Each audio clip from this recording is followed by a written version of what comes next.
Next up, we are about to hit the first of our world title matches, Lex Luger versus Yokozuna. Before the match, Fink introduces some guest celebrities. First of all, timekeeper Rhonda Shear and ring announcer Donnie Wahlberg. I tell you what, Donnie Wahlberg has missed his calling because he's a fantastic ring announcer. Absolutely great ring announcer. And then he announced is the special guest referee, who is Mr. Perfect. Big pop as he comes out in front of the crowd. Haven't seen him since the previous November, I believe, at this point. And he comes out with a full zebra outfit on. So he's got the referee shirt and referee trousers. Wonderful stuff. And then we have Yokozuna versus Lex Luger. But before I get to there, oh man, I don't know, you were very excited by me saying Donnie Wahlberg was a great announcer. I'm so glad you mentioned it. He was fantastic, wasn't he? Yeah, it was brilliant. He gets tremendous heat when he comes out, but he wins him over. With his ring announcing, he's brilliant. I couldn't believe how good he was at it. He was just a natural. Just a completely different style to anything you've ever seen. I was like, how did they not use this as a template? This is brilliant. Yeah, and he's got a New York accent. So it's just, like you said, it just added different. He's got a different cadence. Yeah. He chucks in he does a bit of Michael Buffering, where he adds in a little bit of like the amazing, the incredible stuff like that. Fantastic stuff. Donnie Dubs. Yeah, I completely agree. Don't think Matt noticed it. No, to be honest. I mean, who was Rhonda as well? Was she actress or something? Matt, she's the host of Up All Night. Come on. This WWF title match is a match that goes for just under 15 minutes. It ends when, after Luger hits his running elbow or running forearm, I should say, into Yokozuna. He then goes for the pin, but Jim Cornette and Mr. Fuji have come into the ring, so he punches them down, hits them out, goes for the pin. Mr. Perfect doesn't count the fall. He's trying to get Mr. Fuji out. He's trying to get Jim Cornette out of the ring. Luger kind of grabs him and says, "Look, what are you doing? I need you to count the pinfall." Perfect motions to his arm as if to say, "What are you touching me for? What's wrong with you?" And then walks over to the timekeeper and tells him to ring the bell, disqualifying Lex Luger in the process, and then walks out as Lex Luger puts his hands in his head as he realizes that his dream of becoming WWF champion will never come true. Matt, what did you think of this one? I'm going to be interested to hear what you guys thought of it, but I can definitely tell you that this absolutely sucked. This was no good at all. And I was thoroughly disappointed. When we talked about, Sting versus Lex Luger from Super Bowl, I was thinking, God, Lex Luger's great. And I was expecting something at least resembling half decent, yeah? And it was just so slow. I can only assume that Yokozuna was trying to preserve his energy for later, and he was trying to keep half the gas in the tank. I can't even remember what type of submission it was he was going for. It was like he was just choking him on the mat or something. You love the old nerve hold then, Matt. There we go. Oh my God. He was in that damn thing on two separate occasions for what felt like an hour each time.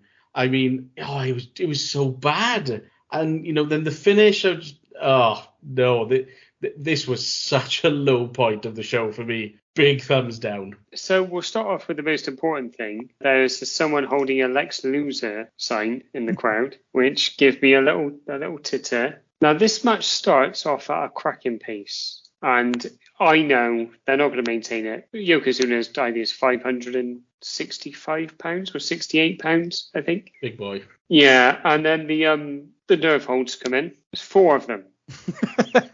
So I kept account. But what you get is you've got the crowd, incredible effort, sticking with it. They're trying to get Luger going. They're trying to get him up. And then they kind of kick the pace into gear when they're kind of going to what we obviously learn is the finish. And I think that the bookends of the match are really very good and really enjoyable. I think it's probably about 6 minutes where they're basically sat down, like in the middle in total, is kind of troublesome. But I still quite enjoyed this. I gotta be honest, and I loved the finish. I absolutely loved the finish because it's just crap. But it's what you've got is you've got Mr. Perfect gets a heck of an ovation when he comes out. But what he's not done is he's not turned heel. He's not screwed Luger out of the title. He's obeying to the rules. He's doing what any good heel should do. He's obeying the rules to the word when it fits what they want to do. And then when Luger just literally pats him effectively on the chest, he's like, oh, that's it. I'm done with this. I'm sick of this. And he rings the bell. It's beautiful. And then he leaves the ring straight away. It's brilliant because I don't know, but I'm guessing this sets something up with Luger and Perfect. It's just really well done and a really good way of doing it without, say, you've got Yokozuna gets knocked out, in inverted commas, by Lex Luger's dirty steel forearm, and Luger's not had to take the pin. And let's be honest, Luger's taken enough shit at this point. They've made it patently clear he's not the guy, like painfully so. But there's an easy way of burying him here, I think, and they don't do it when he probably deserved it, really. They can't afford to, old man. You've seen this roster, true. right? You've seen the roster. Yeah. They can't afford to do it. My view is that this is the worst match on the show, in my opinion. Really? Yeah, I think this is not very good at all. I'm glad that Matt's seen the true colours of Lex Luger, finally, because this is much more what I'm used to of Lex Luger. Slow, plodding. Although, in fairness to him, at one point in this match, he does a flying crossbody. I've never seen him do that, but he does do that at one point, early on in the match. But as you said, as soon as Yoko takes control and applies the nerve holds, it gets very, very dull very, very quickly. I did enjoy Mr. Perfect's contributions, but the end of the match is cheap. It isn't very good. And the fans let them know that by chanting bullshit.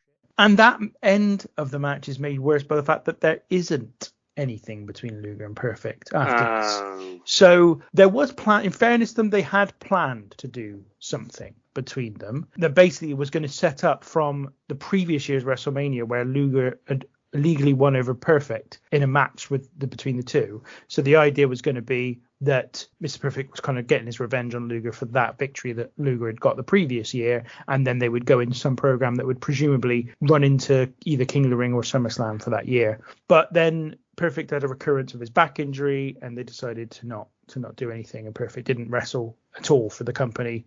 I don't think until he came back in 2002. So it was quite some time later that he would return to the ring for WWF. So altogether, bit of a waste this. I'm tempted to think that they were planning to have Luger versus Kurt Hennig as the main event of King of the Ring, because instead they have Jerry Lawler versus Roddy Piper as the main event of that show, which is, that's the face that I would be pulling as well, old man. About bloody heck. So backstage, Todd Pettengill tries to get an explanation from Mr. Perfect. Then Luger confronts him and officials have to stop them from coming to blows.